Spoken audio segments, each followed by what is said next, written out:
of your life right now is creative freedom and creative expression.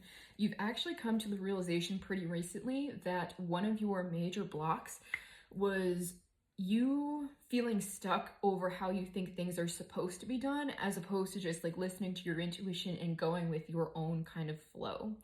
The example I'm getting of this is like if you're writing a book and you hit almost like a creative block or like a sticking point where it's like, oh, I've got everything set up to this point and now I don't know how to bridge to this next point. I don't know what comes next.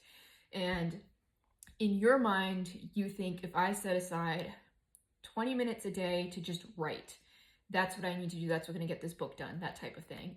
So when you can't come up with the next thing to write, it's almost like, I don't even know, I can't touch this. Like you can't move forward, when in actuality, that 20 minutes towards your book needs to be spent interviewing a character and getting to know their backstory, or creating like a little vision board or Pinterest board for this character, or the scene or the setting, or even like a playlist for them that represents this. Is that allowing the energy to flow in from different directions is going to inform you on different aspects of your creative process.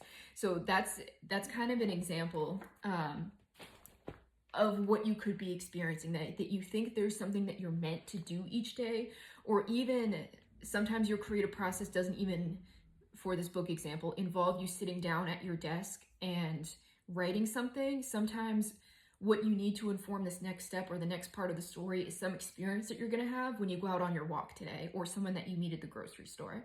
That almost forcing this can, where the discipline can set you up for success, it can also hinder you if you don't allow yourself to flow with whatever your energy is asking for.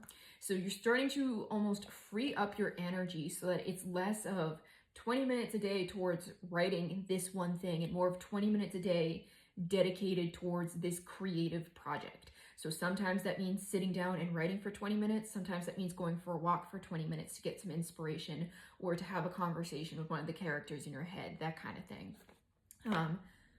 Interesting, I got the elementals at the back of my deck. So this is a very mentally powerful and creative energy. As you can see, this is a dancer who's creating all kinds of energy through her artistic practice.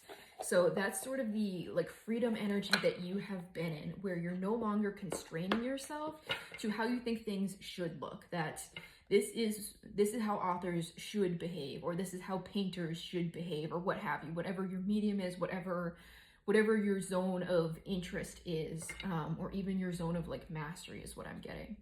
Yeah, especially with this Two of Birds in reverse, is like you were in a standstill kind of energy, and when you just decided to release it and allow the energy to flow, it gave you an immediate direction. That sometimes approaching a creative problem or a creative endeavor requires like creative thinking, that it almost like compounds on itself. 3-2-1 on my timer, so that's like a bit of a countdown for some of you that this is like a breakthrough that you needed to engage with your work, is allowing a bit of freedom within your discipline, which is so unique.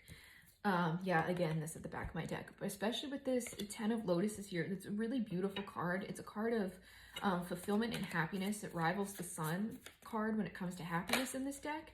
It also suggests that you could be creating community around this. So some of you, part of like your creative freedom involves you connecting with like-minded individuals. Or I'm hearing like think tank or that kind of thing is like meeting up, having like a set coffee shop date with other creatives in your area, that kind of thing. And some of you are really allowing your creative processes to be how you alchemize your grief, especially with this Dream World card. So this is my Making the Impossible Possible card. This is a fortress with no windows or doors, and use the power of your mind to create an opening where there is none. This can also be very connected to past lives, which again, if I always say past lives can be an older version of us. So like the 6-year-old version of you is a past life, or this can even be previous lifetimes if that's something that you resonate with. But this is also, again, like when I feel like you can unlock gifts within your DNA, past lives can even be like our ancestors, that type of thing. So this is a very past life heavy kind of card. So you could be discovering some gifts that you have within you. These can even be like dormant gifts that you're now discovering. that come from familial pain, familial trauma, that what you always hear is that you don't just get generational curses, you also get like generational blessings and gifts. So you could be experiencing the polarity of this through this alchemization process that that you're doing through your creative practice. And it's opening you up to your dream life. So a lot of you could even feel more in soul alignment. It could feel easier for you to get other tasks done. It almost feels like everything in your life is shaping around who you were meant to be, and it's been through this energy of creative freedom. So if this resonates with you, let me know. All of my services are linked to my bio. Thanks.